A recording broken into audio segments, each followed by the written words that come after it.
Bueno, mi nombre es Daniel Santiago Torres Camacho de la Universidad Industrial de Santander y voy a exponer hoy sobre el poder punitivo y el poder jurídico. Bueno, empecemos. Eh, empecemos preguntándonos qué es el poder punitivo.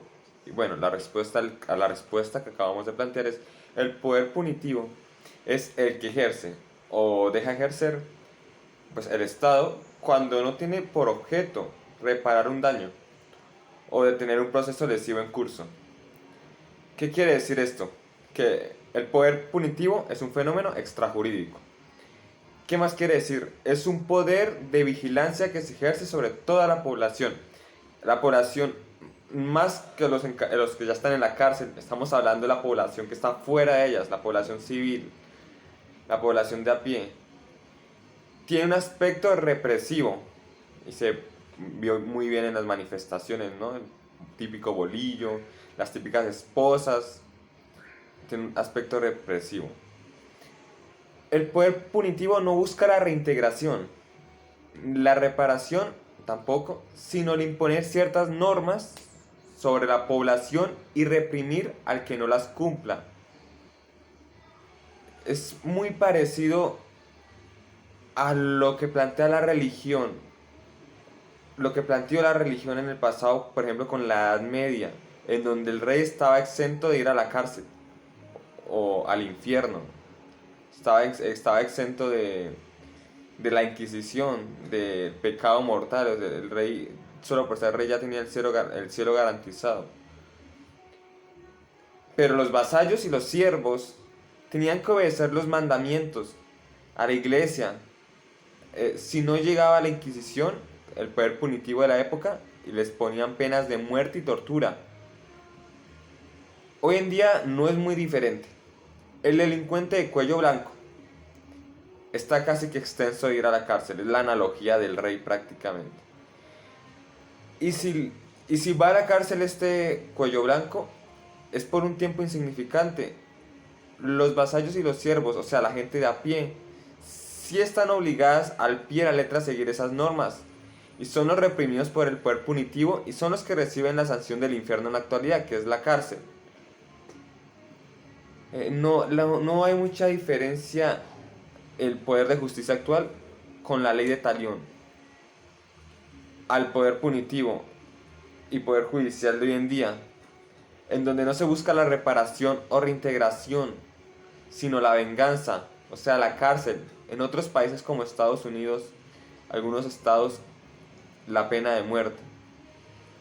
Y esto ha provocado un populismo, un vil populismo, en donde la gente se emociona y vota por el candidato que dice vamos a aumentar las penas a los violadores, a los ladrones, a los manifestantes, a cualquier delincuente. La gente se emociona y dice vamos a votar por estos. O sea, como hace meses que se planteó la idea de que para los violadores de niños, asesinos de niños, se les subiera la pena a la pena máxima, la pena total, sin salida. Y hubo un populismo enorme y la gente se emocionó, hubo mucha gente que apoyó esa noción, esa idea. Eh, pues el populismo que a través de esta ley del talión de la venganza que la gente quiere. Es que también hay que ponernos a pensar, o sea, si a un familiar de nosotros le hacen algo, o a uno mismo, cometen un delito contra uno, contra esas personas, como los familiares, uno también en el fondo quiere venganza. Creo que el ser humano por naturaleza quiere esa venganza.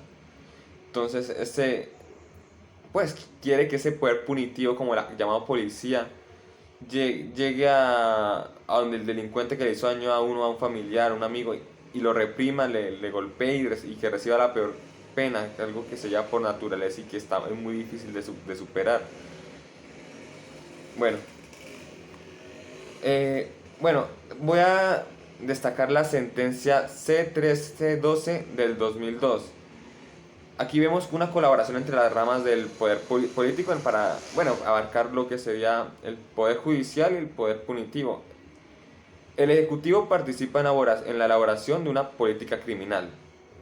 El Ejecutivo es el que los militares, los policías, el presidente, el ministro de defensa, los que se encargan de hacer cumplir las normas, hacer cumplir lo que el Congreso, a su vez, él establece pues, las normas, la política criminal del Estado, las leyes. Y también tenemos al juez que con base en ciertos criterios, en la legislación, sentencias, etc., impone una pena. ¿Cuál es la idea que dice la Corte Constitucional del poder punitivo? Es garantizar la efectividad de los principios de derechos y deberes consagrados en la Constitución y para asegurar la convivencia pacífica y la vigencia de un orden justo. El poder jurídico maneja una metáfora del semáforo. ¿En qué consiste la metáfora del semáforo? Bueno, consiste en tres luces. Luz verde, cuando se puede avanzar en cuestiones de poder punitivo al implicado en un delito grave, ya sea homicidio, violación, estafa. Si, pues en el caso de un operador racional, cuando es luz roja es porque el poder punitivo se trata de algo insignificante, alguien fumando marihuana en un parque, por ejemplo. Dispone también de una luz amarilla, que esta le da tiempo a decidir en casos no tan claros. Bueno, ahora voy a hablar de el poder punitivo ilícito y el poder punitivo lícito. Voy a dar un ejemplo de lo que sería el poder punitivo ilícito. ¿Y qué ejemplo más conocido en Colombia que los falsos positivos cometidos por la fuerza pública entre el 2002 y el 2008, donde miembros de la Brigada del Ejército Colombiano ejecutaron de forma habitual a civiles en lo que ahora se conoce como pues, los falsos positivos? Aquí hay muchos superiores, bastante superiores, hay varios nombres implicados en esto. Entre los nombres implicados tenemos a capitanes, generales, ejemplo sería el Mario Montoya Uribe, Oscar Enrique González Peña y Juan Carlos Barrera, entre otros más que están implicados en esto. En septiembre de 2019, la Fiscalía General de la Nación había iniciado más de 2.000 investigaciones sobre presuntas ejecuciones ilegales perpetradas por miembros del ejército entre el 2002 y 2008, y había conseguido más de 900 condenas contra más de 1.600 soldados por escalofriantes crímenes contra la humanidad.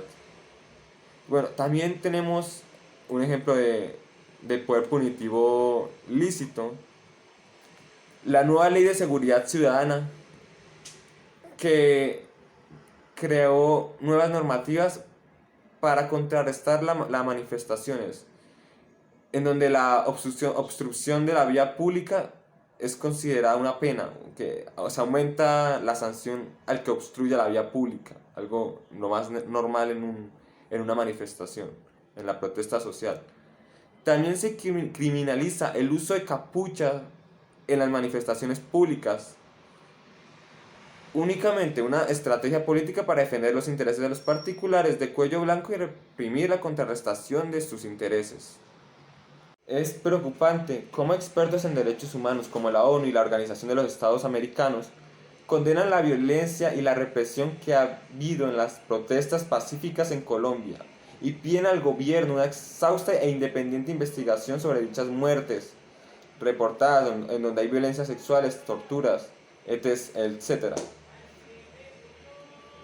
Los expertos han recibido informes de al menos 26 muertes, en su mayoría jóvenes, 1.876 casos de violencia policial, 216 casos de lesiones, incluyendo a policías, y aproximadamente 168 desapariciones. Recordemos que la desaparición es una manifestación del poder punitivo ilegal, ilícito. También otra manifestación de este poder punitivo ilícito se encuentra con 963 detenciones arbitrarias y también encontramos 12 casos de violencia sexual, así como otra manifestación del poder punitivo ilícito, alegaciones de tortura. Se han producido también contra defensores de los derechos humanos 69 agresiones.